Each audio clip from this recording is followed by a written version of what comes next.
The next thing I want to talk about under this little safety section here is having some red dish towels, red burp cloths, okay, always at your disposal, all right? I never went anywhere without a red burp cloth, dish towel in my gear bag, and I always had them in the kitchen, okay? We had them in the kitchen all the time. Red dish towel, you know, what's the point of that? Okay.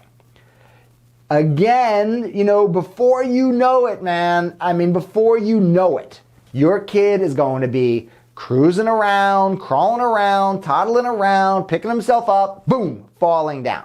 And then before you know it, they're going to have some teeth, and those teeth are going to go into their lip, okay? And there's going to be some blood, all right? I'm just letting you know there's going to be some blood. And let's just say that happens, and whoever's at home, you, your woman, the nanny, grandma, grandpa, whoever, they take a white dish towel, because that's what's there, and they put it on your kid's face, and it's full of blood. I'm here to tell you it increases the freak out value significantly. Versus that happens, they smash their face, whatever happens, okay, blood happens. You take the red dish towel, put it on their lip, all right, it buys you, number one, it cuts down on the freak out level, and it buys you, even if it's a minute, to determine, okay, with this kind of lip through the tooth, is it a popsicle, right, to bring down the swelling, okay, and give you, you know, sometimes that's all it takes is a popsicle, right, to bring down the swelling and to stop the bleeding and a little pressure, or, okay, we got to go to the ER. It cuts down on the freak out level big time. Go to the playground, right? There's going to be scraped elbows and bloody nose. And again, the tooth in the lip is a big thing. A lot of blood, right? When you're dealing with little kids and people around, take out your red cloth out of your diaper bag, right? Your gear bag. Red dish towel. It goes a long, long way to decrease the freaking out, all right? Whether, you know, you need to put a Band-Aid or go to the ER. While we're at the playground and talking about scrapes and bruises, you know, this is a good way to kind of segue into the fact that when it comes to safety and wellness in general, your kid is going to be looking to you for their response all the time, right? Especially, you know, they don't know they're even separate for, you know, at least 3 months. Then their consciousness starts to grow and they're looking out more, right? As they're starting to develop, you know, by 6 months, you know, they're sitting up and their world changes, right? Now they're seeing things from an upright position versus before they were either crawling or being carried, right? So as they stand up and then they stand up and they see things from an even different, you know, perspective, they're still looking to us for our reaction, right? Which clearly you're like, yeah, of course, they're looking to me. So I'm just bringing up the point that, you know, you're at the playground there for you to recognize, you know, what road you want to be on, right? And my point here is there's going to be the kids that fall down and scrape their knee and the day's over. They're hysterical and the day's over. You got to go home. Like they're inconsolable. The day's over. And then there are the kids that scrape the knee and they get the red thing and it's like, okay, sweetie, you put a Band-Aid and they go back and play. You get to create whichever scenario you want. Okay? Again, this is like another big you and your woman come together. Your philosophy on, is it everything's okay, honey, everything's okay, or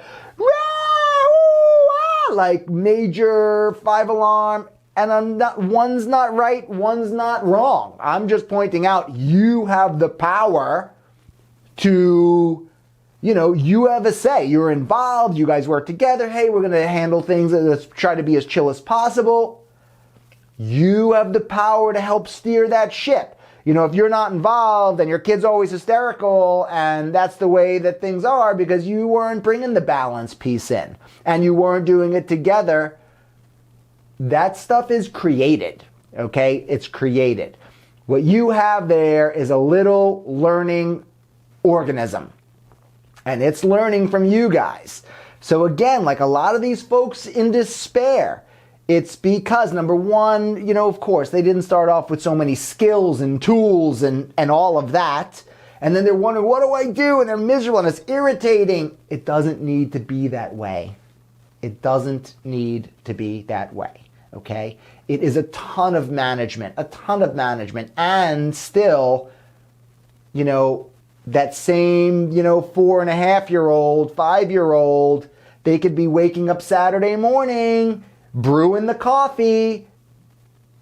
I shit you not, okay? You could teach them how to put the coffee in, pour in the water, put in a waffle, turn on the cartoons, and you guys wake up, and that's how it went for us. That's what we wanted, right? Again, so here again, I'm just kind of letting you know you have the power. You have real power, relevant, right?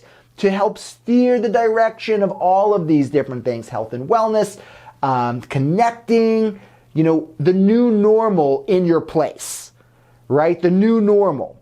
So many dudes, they're not so involved with these early stage, new normal, new routines. They hand you a standard issue, relatively healthy, normal, healthy infant, and you are part of this. The baby's not the difficult part. It's the new routines, the new normal. How's life going to be now? You get to, if you're engaged, help to create the steering of how you want this little person to be, right? And so many dudes, again, here in the despair world, in the divorce world, they're not part of that. And then they come home and they're like, this sucks. This isn't how I thought it was going to be.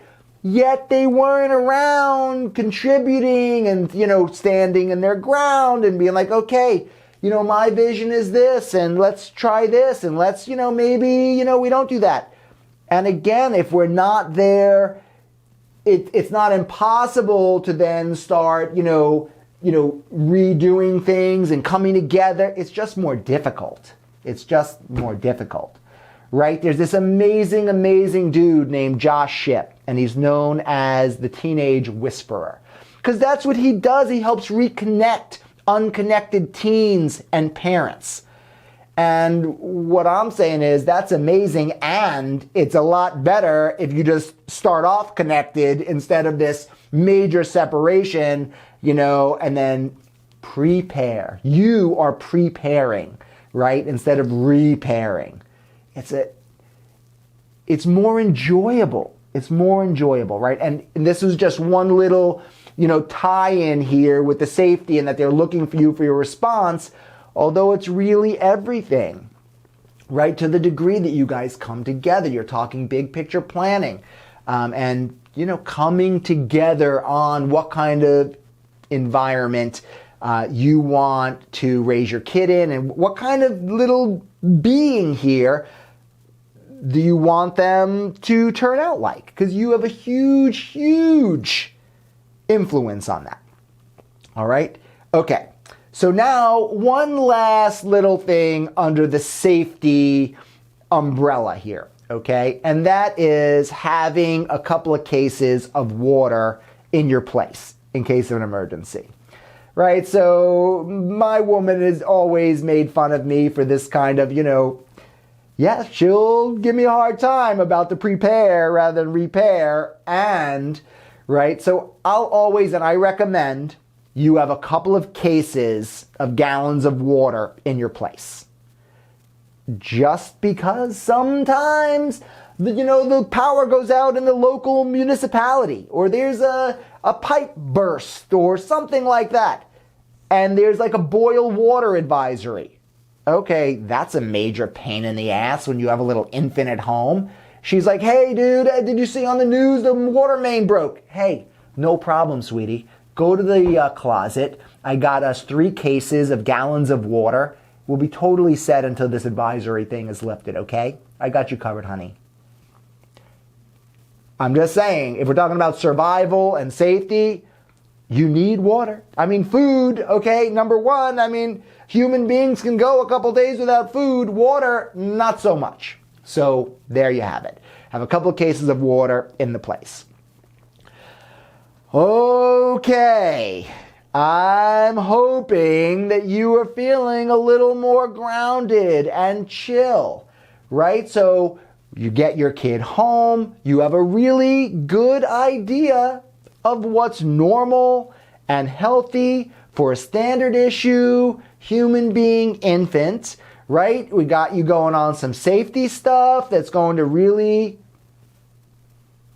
be what you need to know to help transition yourselves into your new normal as you're incorporating your baby into this new world. And we talked about, new routines, right? And being involved with what's going on and how you want to steer with your woman, right? We call ourselves co-sheriffs. Co-sheriffs, man. You're both in charge. You equally, in the old days, 50-50. No, dude. It's 100 and 100, right? So not being so tied to the roles per se, and it's more about getting it done for the survival of your family, for the thriving of your family. What needs to be done? Maybe you never did laundry before. Maybe I was never expected to do that stuff. Maybe I never had to cook before, right? My mommy did it for me because I was this big sports star. And not taking away from being a big sports star, all I'm saying is if all this stuff was already done for you, and it's not something you typically would do, and now it does take a level of courage to start doing some of these things, that need to get done so you guys can really come together, right? It makes for a smoother journey, right? And also more empowerment for you.